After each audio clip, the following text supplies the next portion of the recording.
শেষ সময়ের গোলে ফাইনালের স্বপ্ন বাঁচিয়ে রেখেছিল বাংলাদেশ। সেমিফাইনালে নির্ধারিত সময়ে পাকিস্তানের সঙ্গে ২-২ গোলে ড্র করে ম্যাচকে টাইব্রেকারে টেনে নিয়ে যায় লাল সবুজের জার্সিধারীরা। শেষ পর্যন্ত ম্যাচটিকে জয়লাভ করে সাফ অনূর্ধ্ব-১৭ চ্যাম্পিয়নশিপের ফাইনাল নিশ্চিত করেছে বাংলাদেশ অনূর্ধ্ব-১৭ দল।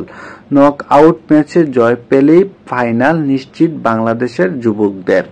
এমন ম্যাচে আজ থিম্পু চ্যাংলিমিথাং স্টেডিয়ামে ফাইনালে ওঠার লড়াইয়ে পাকিস্তানের মুখোমুখি হয় বাংলাদেশ, যেখানে পাকিস্তান যুবকদের বিপক্ষে ২ গোলে পিছিয়ে থেকেও শেষে ২-২ গোলে সমতায় ফেরে ৯০ মিনিট খেলায়। দ্বিতীয়ার্ধের শুরুতে আবারও পিছিয়ে যায় বাংলাদেশ। ডি বক্সে সিয়াম অমিতের হাতে বল লাগলে পেনাল্টি পায় পাকিস্তান। সফল স্পট কিক থেকে ব্যবধান বাড়ান আব্দুল রেহমান।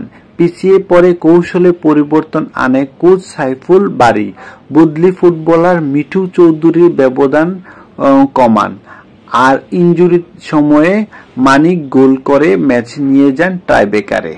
শেষ পর্যন্ত টাইব্রেকারে পাকিস্তানকে ৮-৭ গোলে পরাজিত করে ফাইনাল নিশ্চিত করে বাংলাদেশ। আগামী সোমবার ৩০ সেপ্টেম্বর ফাইনাল ম্যাচটি অনুষ্ঠিত হবে, যেখানে তাদের প্রতিপক্ষ ভারত।